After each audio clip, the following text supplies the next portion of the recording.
Samantha Rizzo always arrived at Neptune Arcade before the Gulls finished their morning conference over the surf.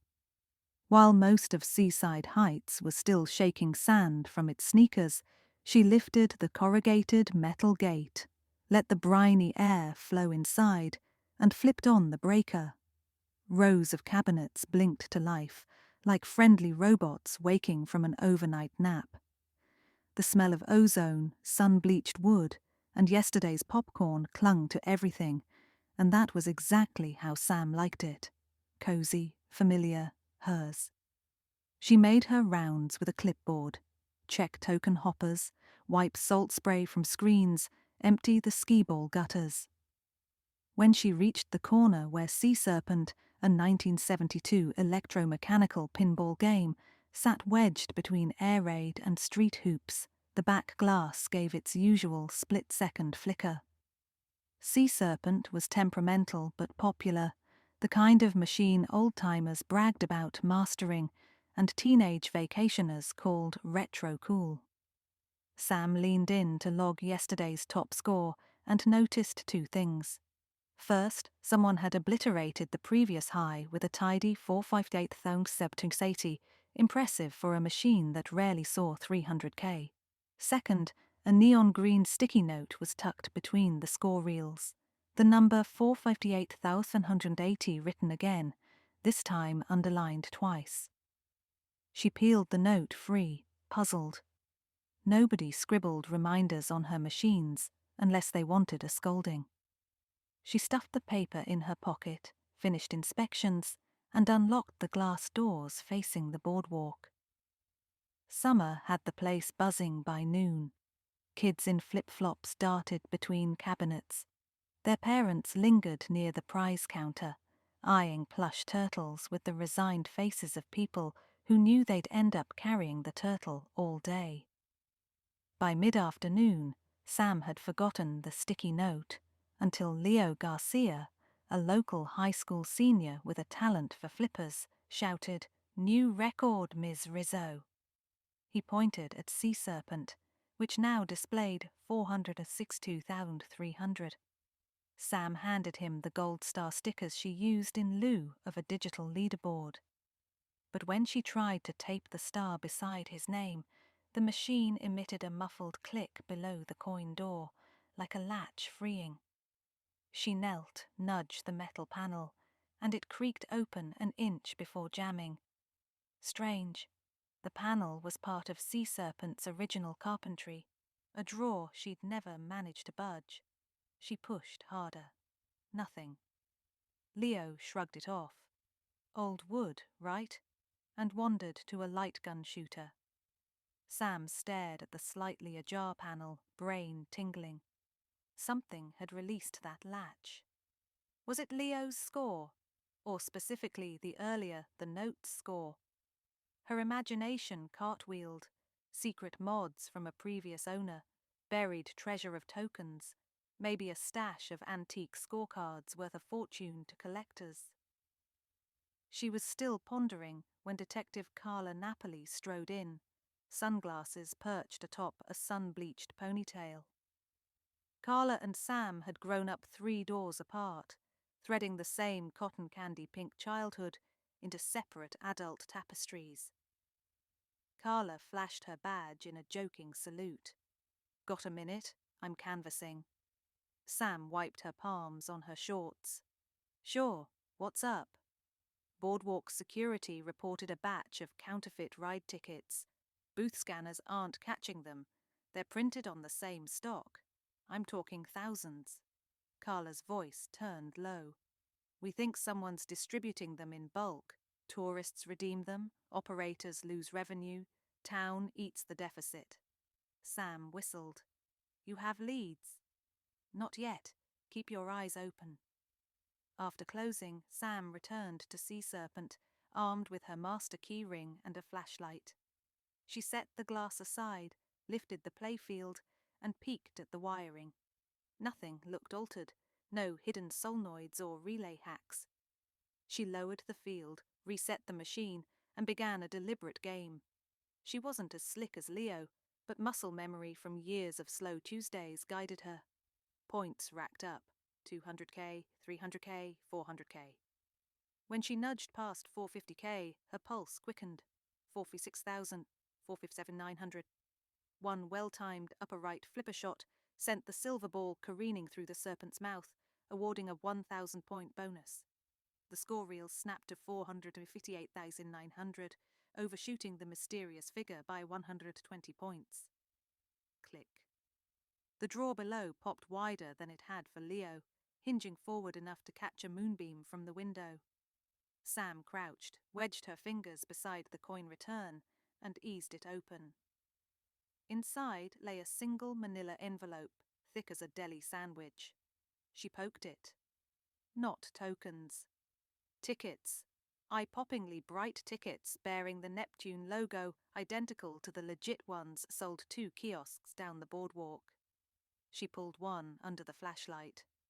The microtext watermark read, Neptune Arcade, exactly where it should. But the texture felt off, too slick. She sniffed. Still wet solvent. Counterfeit. Sam's legs turned watery. She snapped the drawer shut, envelope in hand, and locked up for the night.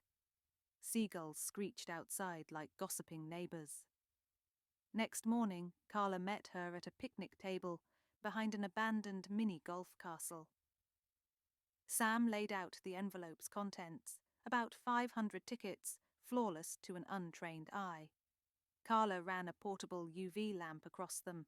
Expected fluorescence failed to bloom. Counterfeits, all right, Carla said. Where'd you find them? Sam explained about Sea Serpent's score-activated drawer. Carla listened, expression sliding from disbelief to delight. That's delightfully diabolical, a password only devoted pinball nerds could input. We need proof it's ongoing, Sam said. One envelope could be a relic. Carla stood, stretching her shoulders. Let's gather more, quietly. Last thing we need is spooking whoever's stashing them. They formed a plan. After hours, scan every pinball cabinet for hidden drawers triggered by eccentric scores. That night, Sam brewed coffee, killed the lights, and the 2 friends navigated by flashlights and the machine's ambient glows. They began with Jolly Roger next to the skee-ball lanes. Sam played while Carla scribbled notes, timing the score plateaus. At 999,990, the game's rollover limit, the back box chimed an extra gong, and sure enough, a disguised seam at the machine's base released a shallow tray. Inside rested another envelope, this one marked JR and today's date. The ledger inside listed 3 columns: machine, score, batch. Rows included Sea Serpent, 458,780, 5 to 17, Jolly Roger, 999s, 990, 5 to 19, Merry Mermaid, 620, 300, 5 to 22. Whoever orchestrated the scheme tracked distribution meticulously. Carla snapped photos. We've got a production schedule. Sam frowned. But how do they reset the drawers without anyone noticing? I'm the only one with a master key. Unless someone else has one, Carla said. Sam's stomach twisted. Her predecessor, Gus Landon, had retired 2 years earlier. He'd surrendered his keys, but duplicates weren't impossible. There was also Vince Caruso, the absentee owner's nephew who handled big repairs, and Mark Bolton, the freelance arcade tech who tinkered with pinball guts whenever circuits shorted. Either could breeze in under the guise of maintenance. The next day, Sam invited Mark for a pretzel and a casual chat under the guise of malfunctions. She mentioned odd sounds from Sea Serpent. Mark, wearing his usual Hawaiian shirt patterned with quarter slides, chuckled. These old beasts always rattle. I'll peek this Friday. No flicker of nerves. Later, Vince called from Atlantic City, boasting about a potential distributor for new VR rigs, completely uninterested in the daily numbers. Harmless? Maybe. Sam considered the final suspect, Polly Sanders, the cotton candy vendor whose stand abutted Neptune's east exit. Polly was unassuming, mid-50s, humming show tunes while spinning sugar clouds. She fed stray kittens at dusk and had twice lugged Sam's broken change machine to her van for repair. Polly's only connection was proximity. 2 evenings later, Carla texted, "Need backup. Meet by Sea Serpent now." Sam hustled through the employee door. The arcade lights were dimmed, only reflections from the boardwalk bathing the cabinets in soft aqua glow. Carla crouched behind the skee-ball lane, training her phone camera toward Sea Serpent. Sam followed her gaze. Polly Sanders knelt at the pinball cabinet, back to them, her pink cotton candy hat serving as improbable camouflage. She slipped a key into the bottom panel, easing it open. Instead of pulling an envelope out, she inserted one, fatter than the last, then closed the drawer and relatched it. She stood, brushed sugar from her apron, and exited through the side door, locking it behind her. Sam exhaled. Polly. Carla chewed her lips. "Let's tail her." They kept distance as Polly walked past shuttered taffy shops and turned down a narrow service alley behind Surfside Diner. She unlocked a small storage shed plastered with faded bumper car decals and disappeared inside. A minute later, the shed light extinguished, and Polly emerged carrying only her purse. When she was gone, Carla and Sam approached. The door was padlocked, but Carla produced bolt cutters from her trunk, the perks of law enforcement. Inside the shed, under dusty crates of novelty sunglasses, they found a portable printer, reams of ticket stock, and a laptop displaying a graphics program with the Neptune Arcade logo. "What in saltwater taffy?" Sam murmured. Carla opened a banker's box filled with envelopes identical to the one in Sea Serpent. "Manufacturing hub. But why would Polly stash the envelopes in your machines instead of distributing them herself?" The answer came sooner than expected. The following morning, Polly stormed into the arcade, cheeks flushed strawberry. "Sam, someone broke into my shed. All my cotton candy supplies, gone." She wrung her hands theatrically. Carla, who happened to be chatting at the change counter, offered consolation and promised an incident report. Sam noted Polly's frantic eyes. Either the woman was a phenomenal actress or genuinely unaware her shed had harbored a forgery operation. That night, they confronted Mark Bolton, who was adjusting Merry Mermaid's slingshots. Carla flashed her badge. "We need to ask about counterfeit tickets." Mark recoiled. "No clue what you're talking about." Sam described the secret drawers. Mark's eyebrows shot up. "I rebuilt those cabinets last winter. No secret drawers then. Unless—" He removed Merry Mermaid's back panel and pointed. "Look, new wiring spliced into the score relay. That's fresh solder. Someone modified after me." They tested the hidden tray. 620,300 unlocked it as predicted. Another envelope. Mark whistled. "Not my handiwork. Whoever installed that knew these machines inside and out." The list of suspects was shrinking. Vince Caruso possessed knowledge, authority, and maybe motive. He'd mentioned debts from his Vegas business retreats more than once. But he hadn't been in town for 2 weeks, at least not that Sam had seen.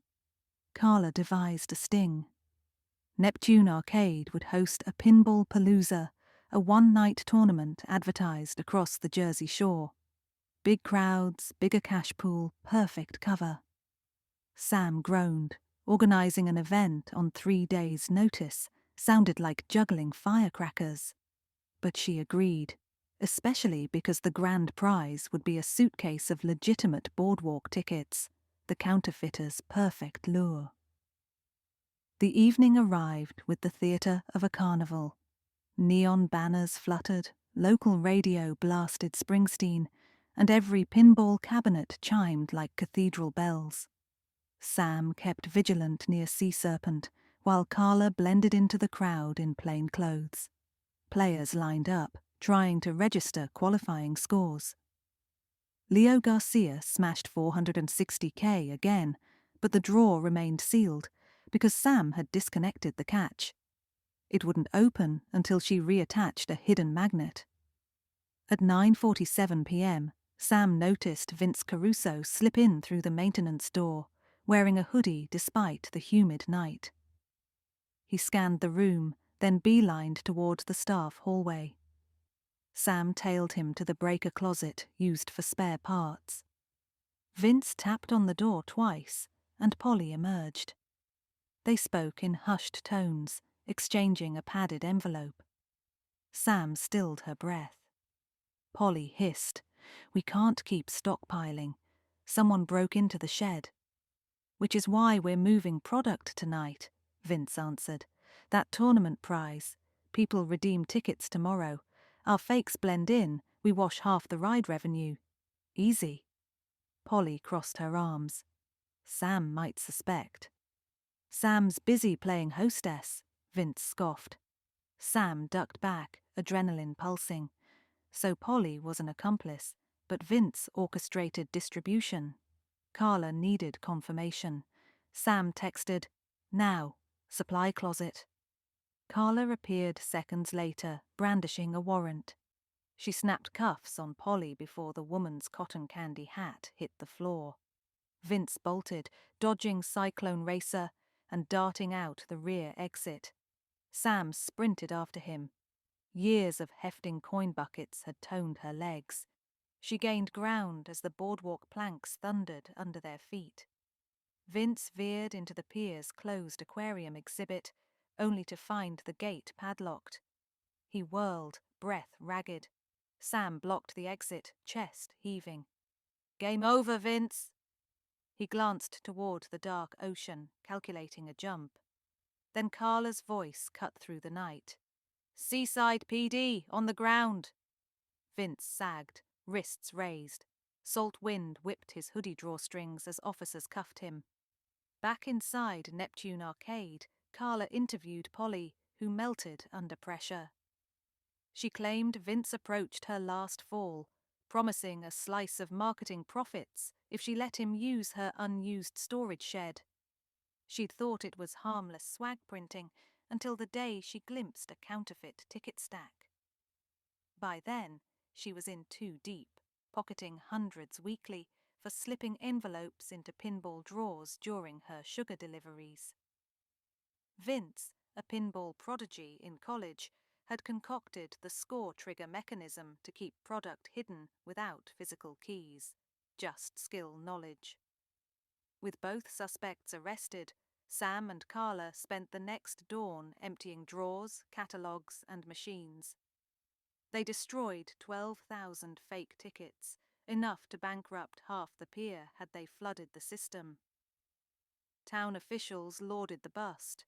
Newspapers dubbed the caper the pinball forgeries. Sam pretended to grimace at the pun while clipping the front page for her office corkboard. On reopening day, families shuffled into Neptune Arcade beneath new banner, "Honest fun since 1976, and now still honest." Sam reinstated the original hardware Mark Bolton provided, ensuring Sea Serpent and its siblings returned to vintage purity. She left one modification intact, a tiny brass latch accessible only from inside the coin box. Insurance against future shady carpenters. Leo Garcia arrived after school, eager to reclaim his record. Sam handed him a roll of legit tickets. "Beat 460k again, and these are yours." He grinned. "No secret draws this time." Sam winked. "Secrets, maybe. Draws, no." That evening, the boardwalk glowed under crimson sunset. Carla lounged beside the prize counter, sampling caramel corn.